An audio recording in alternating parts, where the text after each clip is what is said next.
What's up, everyone? Welcome back to Real Talk NFT podcast, where we talk all things Web3. Super excited today to have on the CEO and founder of YellowHeart, Josh Katz. Welcome to the show. It's so great to have you here. Great to be here, Joe. Thanks for having me. Yeah, for most of the people who don't know about your background, can you tell us a little bit about yourself and what inspired you to start YellowHeart? Yeah, absolutely. So lifelong, music fanatic, so to speak, very into live music, a musician myself. I play guitar, I collect guitars. I had a previous business doing elevator music, putting, music into hotels and restaurants. Interesting. And yeah, it was my past life where I was doing that and putting systems in as well, like speakers and other things, electronics.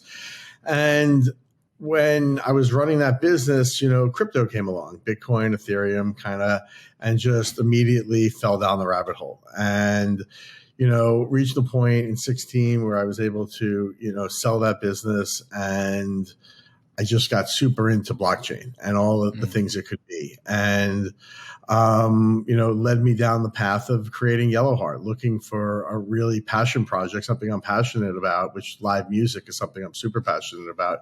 And of course, going to see sports, I'm a big Yankee fan, Knicks fan as a native New Yorker. And, getting a ticket was just always something that, Frustrating has been an issue. It's just like an issue. Like I have groups of friends, we want to go to a game, we want to go to see a show. Like the ticket is just always like a problem for somebody or everybody, or it's just always a thing. So, background wise, as a music fan, sports fan, it was just something that always stood out as being a problem and never right. And it was always just shady and weird and just not good, and the more I learned about blockchain, which became another passion of mine, I realized that it could really evolve this industry, that it was almost like one of the great use cases would be ticketing of pure Web3. So here we are. There are so many passionate topics about ticketing that we get into, but unfortunately we only have 30 minutes. But taking a step back really quickly, wow, congrats on an interesting career and exiting from that company. I probably have listened to a lot of your music because I've been in a lot of elevators in New York City. It was more like luxury brands. If you go to a Four Seasons hotel, a Nobu restaurant, a lot of places through Vegas, Miami, hotspots, and a lot of brands, airline terminals, stuff like that. So nice. And way to segue into something that you love, which is, music in the real world and ticketing. And I love concerts myself. I remember a vivid experience. I went to a Danity Kane concert. Well, I didn't go. I bought a fraudulent ticket in New York City. It was Puff Daddy's group, and it was a bad experience. I found out at the door that I bought a fake ticket. And that's one of, I'm sure, many frustrations out there. Well, when was that? It was 2000 and probably 14. Wow. Because it's still happening. And that's the craziest thing, is these things still happen. I had a little bit of a different experience, but literally like 3 months ago, I bought 2 tickets last minute to go see a band. And we go, and the tickets weren't good. They'd already been used, meaning the person that sold them to me had also sold them on another secondary market, and someone beat me to entering the show, and my tickets were deemed invalid. I bought them from a secondary marketplace. Of course, my wife's laughing at me. Of course, this happens to you. You're the guy it happens to, and it did. But my ticket had been used already. So there's all these persistent problems, like the one you described, the one experience I had, the countless other terrible experiences people have had, whether it's just overpaying or not even being able to go to a concert or an event because it's too expensive, and the lack of clarity as to why that is. So there's just all these problems that have sat there, and it's actually kind of awesome that they're coming to light right now, finally, in the public. Absolutely. One of the biggest issues for me in ticketing, and you might be more versed and understand the backbones of this than I do, is the high fees. I haven't looked into this, and maybe a lot of people's voices already. Is it the bloated system? Like, why is the fee so substantial? I go to sporting events, just like I went to a Niners game just 2 weeks ago, and the fee itself is like 30% of the ticket. Will blockchain help solve that? Is that an issue that won't be solved? That's just, it's just greed. It's just more money being added onto the ticket price with a different title as to what it is. And that's all it is. And at the end of the day, that is more money in the pot that's going towards the stakeholders. Those stakeholders could range from the artist, venue, promoter, but it's just more money. So if there's a better system, if there's more competition in the market right now, people are going to need to compete on that. Right now, it's gotten exorbitant because of the lack of competition in the space. And because of that, the largest issuers could charge these exorbitant fees. Secondary markets could charge exorbitant fees. In many cases, they're almost the same seller often, Yeah, absolutely. You're right on that. In my previous life in Silicon Valley here, I worked as a domain name portfolio manager for big Fortune 500 companies. And one of my biggest clients was Live Nation, who also owns Ticketmaster, and they are separate entities, although at their office, I could just look next door and, giant Ticketmaster is right next to Live Nation. And they blatantly said, yeah, we just pretty much purchase all our tickets and resell them. So there's so many issues at so many levels. And I'm just wondering why. I mean, the latest Taylor Swift debacle is kind of bringing it to light. And I hope there's some steward of this that's enforcing, for community rights, but I'm not sure if there's any oversight on this at all. It seems like there's none. It seems like there's just a monopoly and it's just is a run on whatever they want. So, the oversight is just starting, it looks like. As of now, you've had a monopoly that's controlled the overall market, hasn't really, been stopped. There was a thing called the consent decree put in place in 2010 when the merger happened and extended for 5 years as well in 19. And it made Ticketmaster and Live Nation as a joint venture have to abide by certain rules, at which they've just blatantly not abided to and broken the decree many times over. So it looks like in the public eye, things are going to just start moving a direction towards, regulation in the space, which, it's unfortunately just reached a point where it's out of control with what's going on. It's not good for fans. Yeah, and I imagine blockchain can solve this because when my contact over at Live Nation told me, yeah, we just buy, all the tickets to sell out, like every venue sold out because he said they bought it. And with blockchain, I imagine that there's transparency, like we can trace the smart contract back to whoever dictated the purchase. That, hey, Live Nation, you shouldn't be purchasing Ticketmaster's all the available tickets because you're just, making the prices higher, inflated for the secondary user. Yeah, that's absolutely one of the main premises here is, those of us that have used a blockchain and been around Web3, you have various attributes that just really lend themselves organically to this space, from the fraud, the counterfeiting, the rent-seeking middleman who's a bad actor as well, and a bunch of other things that have plagued this industry. You have then blockchain or Web3 that comes along with a blockchain for transparency, for proof of ownership, to really eliminate fraud and bad actors or at least root them out, plus an open marketplace where you can really see every ticket in a market, not have opaqueness where you have no idea if like they put on sale 10% or 80% or 100% of the tickets. You just, and then, getting into, smart contracts, which then change the industry and evolve it in such a great direction where now you say, okay, things got really out of control. The consumers got really hurt here. Let's take it back and let's say, okay, with a smart contract, we could deploy this on the chain. It's a ticket and it basically allows for any type of resale to be pre-programmed into the ticket. So now you could say, okay, if this could only be resold for a certain cap, and if it gets resold, yeah, maybe if it's a hot show and the fan bought it, they can make some money, but maybe it's, or the reseller can make, 20, 30%, whatever that number might be. The artist takes a cut, the promoter, everyone makes money. And the other thing is the scalping game, which Ticketmaster claims like the bots are what messed up the Taylor Swift on sale, whether that's it's what they're saying.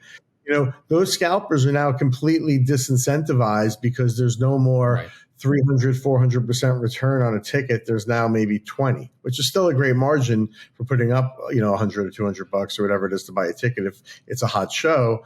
But it also pays the stakeholders. There's full transparency into how funds are flowing. And, that's just such a win. It's such a big win for everyone who is an actual stakeholder in the space and making it their business. It roots out a big population of people that have made it their business as brokers, and they do have their place where they, are in a lot of ways trusted business partners because they mitigate risk. They take not only Taylor Swift tickets, but other lesser selling tours and concerts where they can mitigate that. But this at least identifies them, it makes it clear who's doing what. And for something that, they claim, there's only 2 million tickets and 10 million people want to go, at least let the other 8 million see what happened to the tickets, Then you also get into, once again, just sticking with the Web3 theme here, NFTs. And now an NFT becomes your stub, and it's just like dope. It like looks awesome. Right. It's interactive. The stubs we're doing at YellowHeart like state change throughout the event and offer you other perks, and like it just becomes fun and entertaining. And now like this boring barcode becomes like something that's like really collectible from going to this awesome concert or game or whatever the event is, So those attributes alone just enhance this industry in so many ways that just needs to be evolved. Yeah, absolutely.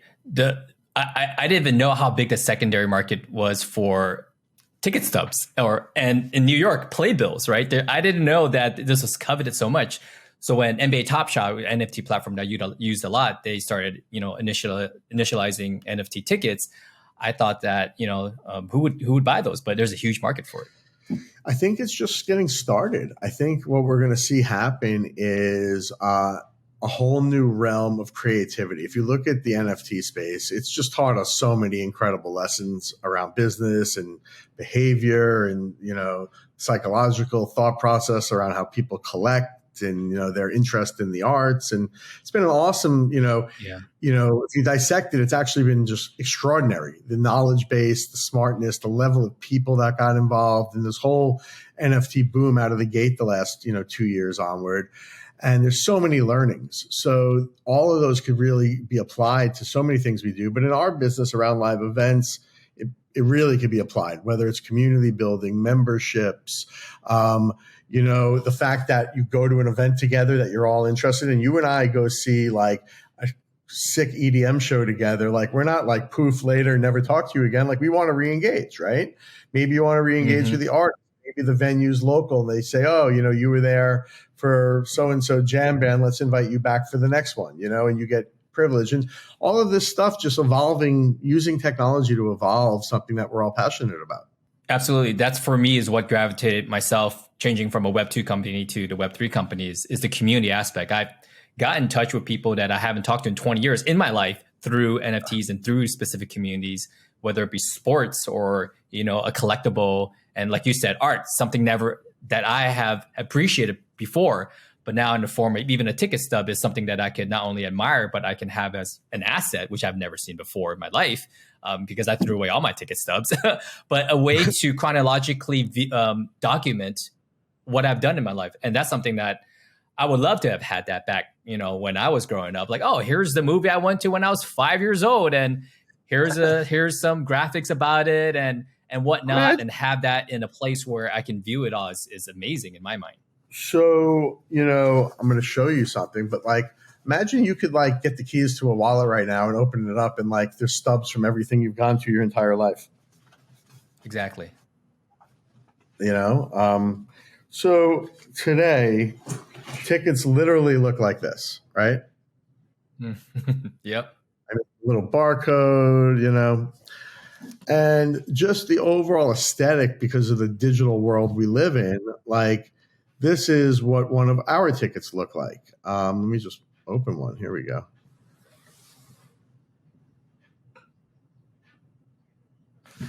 So yeah, it's like moving.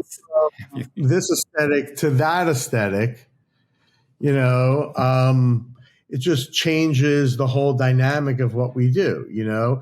Then you get into things even that look like this, you know? Mm-hmm. You know, it just is evolving something. It just makes it more like, you know, just up to date on the way that we live and the things we expect too, you know? Yeah, absolutely. I haven't seen art as a form of play a part in ticketing. And VCon with Gary V, he did a collaboration with Chromie Squiggles for his ticketing, and I thought that was interesting. And I've never seen that. I never had art introduced in my life in such a big way prior to NFTs. So it's exciting because I'm finding a different part of myself, and I'm sure many other people are also. How great is that, right? It's just like so awesome. Yeah. It's such an incredible community. I mean, I've met so many like amazing people through the NFT community that it's just been unbelievable. I must say, like, you know, I've been involved in my career in music and hospitality and nightlife, and like the whole NFT world as it's evolved the last 2 years has just been like amazing. Like so many great people. Absolutely. Yeah. And that's only going to progress as, you know, Web3 progresses and NFT progresses. And like you mentioned, we can all connect with like-minded people through this new avenue. You know, I've been preaching to the choir about my complaints in the ticketing world, and thank you for listening. But tell us about YellowHeart. Tell us about, I know that you have even a streaming platform on your app. I know that you have Hearts is another reward system that you have. Yeah. Tell us about YellowHearts. Yeah. So, you know, YellowHeart, we basically built out, you know, a full Web3 decentralized ticketing platform where, like I just showed you, the NFTs, the ticket stubs are NFTs, that they're all minted on the blockchain, on Polygon. You know, for payment, we accept cryptos. We also, of course, accept credit cards. And then we built our own wallet as well as a, you know, a ticketing platform because we needed the functionality where we have rotating QR codes. The QR codes, you know, for entry, they rotate to eliminate fraud, for, you know, fraud prevention, to get so people can't screenshot.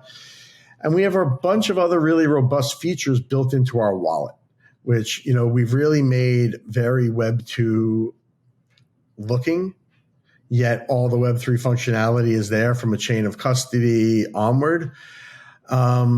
But at the same time, you know, we've built right into the wallet, you know, NFT gated music streaming, NFT gated video streaming, NFT gated like physical merch redemption, NFT gated, you know, digital redemptions, like other things that are very norm to our world, but like putting them right into the wallet. And it was an interesting thing we did because, of course, when you look at the whole wallet world, you're like, oh, well, you know, there's a zillion great wallets being built all over the place right now, but none really had media functionality. None had the functionality around physical digital, you know, having the two meld through a user experience that's easy to understand. So, you know, that's a big part of what we have going on as well, where it's all contained in one system, where you could literally, as an issuer, issue tickets to your event, interact. Oh, we have messaging built into the wallet, so you can message the NFT holders of your event, Nice.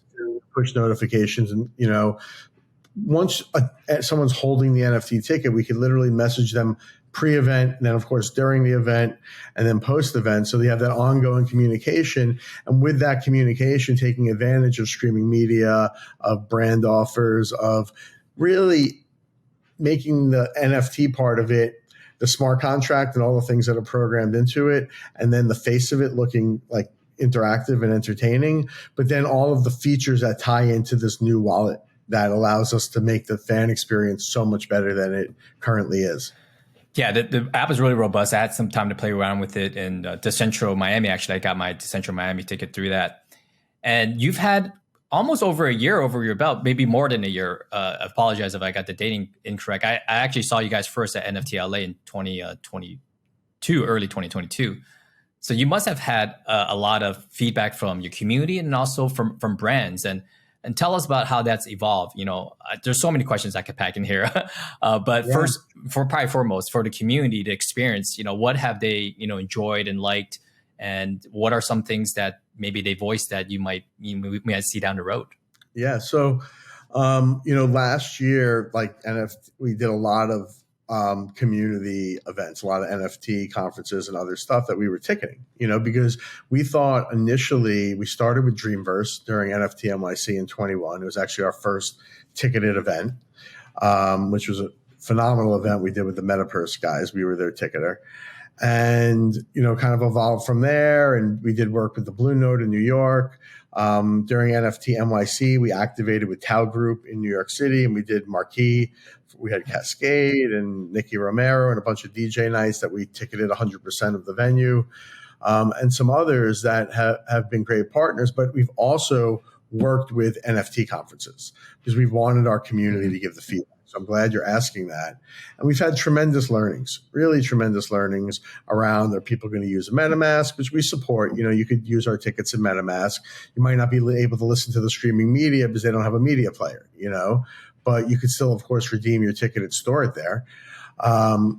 And through the browser, you could use all the interactions of YellowHeart. If you go into the MetaMask mobile browser, you could, of course, just go to our website and then be logged in. But we had to kind of go through this. And now it's a matter of, like, as we're going through it and figuring stuff out and learning, we're learning not only about doing business as a company last year, but we also spent a lot of time learning about Web3 and the Web3 community and what they were expecting as they were just figuring out what they expected, but also going on that journey of seeing cool stuff put in place. Like last year, Ape Fest was ticketed by Token Gate, right? So we see Token Gate. So we're like, all right. So we added a contract feature. So now if you want to token gate any type of your collection, you just put in the contract into our system when you're setting up your event. And that's now in place for anyone that wants to use it. So but it just became a feature. But the point is we learned it from this community, being like, oh, that's cool. They're gating a collection. Great. We'll do that too. So we put in a feature that does that now. But this is all learnings we've had. And then the user feedback around, are you holding my keys? Am I holding my keys? And it's like, no, you have your own keys. We don't take your keys. But making that messaging clear, learning that literally on the first event when people have to suddenly download a wallet, well, who's holding the keys? And we're like, well, you're holding your own keys. The messaging on that. So, we did a bunch of drops early last year that we put out, literally tutorial videos on, this is what a wallet is. This is how to use it. Download it, all of this stuff. So we've ridden that wave, which has been pretty interesting to enter a market as a new business, but also enter the Web3 space as it's happening. Yeah. So. Yeah, you had to manage so many different constituents, from consumers to artists, brands, to onboarding, live ticketing venues. It's a lot. And definitely with the new technology emerging along the same side of the spectrum, right now we're in an interesting market time, right? In the overall economy, and also, of course, in crypto and Web3 is all kind of riding together now. And that's going to be short-lived. We know that, this is all going to come back. And I think brands and artists should be really excited to work with you, number one, because of what you said, the rev share and ongoing royalties. Are we seeing more of those parties not just dipping their toe in, but coming on board full time, or is it kind of still a quiet time right now? No, we're starting to see more people than ever wanting to move onto our platform, which is amazing. We as a company are kind of shifting our focus from picking, off doing work with certain customers and wanting to do events to really looking to be doing more full-time venues as full-on partners. So we're changing up how our approach is right now, where we're not as much looking to do last year, last quarter, we wanted to do, a certain number of conferences, a certain number of venues each quarter, because we were going through various baiting, concepting.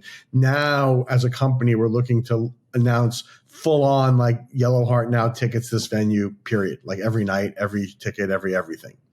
So that's where we're headed as a company, because it's just a different sales cycle where we're now working on these just larger deals, and you're going to suddenly now have venues and artists who are going to be leaders in NFT ticketing, who will have access to their whole fan base, through, and be the people that really foster in this new movement, which is very timely considering the overall macro environment and ticketing landscape that's happening, with Senate hearings and things like that. So it's an opportune time, but that's where we stand. The overall NFT and crypto community melting, and particularly last quarter, was, of course, very, very challenging and difficult for everybody, just who did anything in Web3, because you're lumped into basically just like these terrible stories and like the media just portraying it all as one big scam. And like, no matter what you did, it didn't matter if you like just used the tech or if you did launch some phony crypto, like everything was lumped together. And it's just like the public's not very educated. So that part's been a little challenging. Yeah. Last year was, if you didn't have NFT launch with your brand, you were an idiot. Now the narrative changed so quickly to that if you did have NFT, you're on the wrong side of things. But we're going to see that kind of, going up and down. And I'm sure, personally for me, the use case and benefits just outweigh everything that's happening in the news today. So we've pretty much answered a lot of what this technology will fix. But how do you see the sector evolving in the future? Or is there like a big wish that you have for YellowHearts in this upcoming year? Well, the wish is that we take over ticketing for a lot of amazing venues and partners that they'll become to us. And, we're in the business of like really becoming partners and being great partners to really work with and evolve and teach and, really support the people we're working with. So I'm just looking to meet some great people this year on that front. As far as the overall macro Web3 industry, I think it's just like going to keep going and keep evolving. And, the feelings that got cast because of the bad actors in our space will subside. Real life use cases will continue to present themselves and grow and become normalized. And Web3 will just become the stack. And that's just the way it's going to be, going forward. It's not going to be every industry. And I think we're going to continue to see meshes of, Web 2, 3, and 4, and AI and all these great technologies that are just like booming right now. So it just all plays into the overall ecosystem. And now we went through that first little growth spurt, which was, fun for all of us. And now we're getting a bad, we did have too much fun that we're getting punished now. So like we'll get out of purgatory and like be good. And like I'm seeing mainstream companies across all sectors using blockchain or trying to use blockchain. So that will just continue to grow.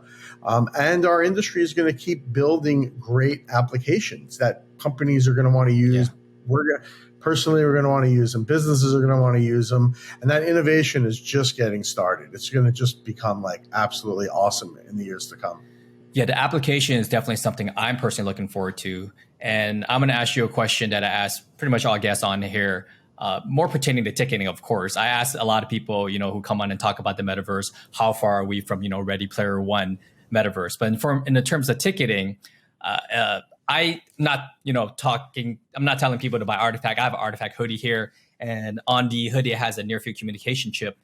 And right now you could just, have a little bit of vanity fun with it. You can, you can hover your phone around it and it shows the authenticated NFT that comes with the hoodie. How far are we away from having a ticket and the ability to either through like a form of a metal detector or some sort of, application where we could alleviate, ticketing times, wait times, because that has been such a headache in all the concerts, knock on wood, that I've been to this last year.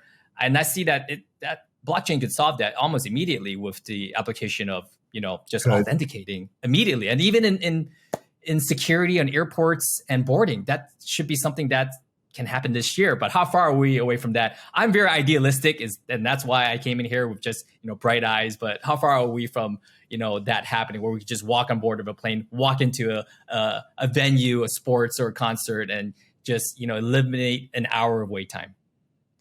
So technically we could do that today, of course. Right. What it really comes down to is facial. And the discussion's been had over and over around privacy policies. And the reality is that there is facial recognition at this point that could just have you streaming into a venue, streaming onto it. Especially that's fast ticketing, and you have thousands of people entering the same door in an hour or less. But like a plane, you have like 200 people entering a door, and it could even take a half an hour. So like you could easily be doing facial on all this stuff. The question is do you want a facial library of yourself all over the place where every company has a zillion pictures of you?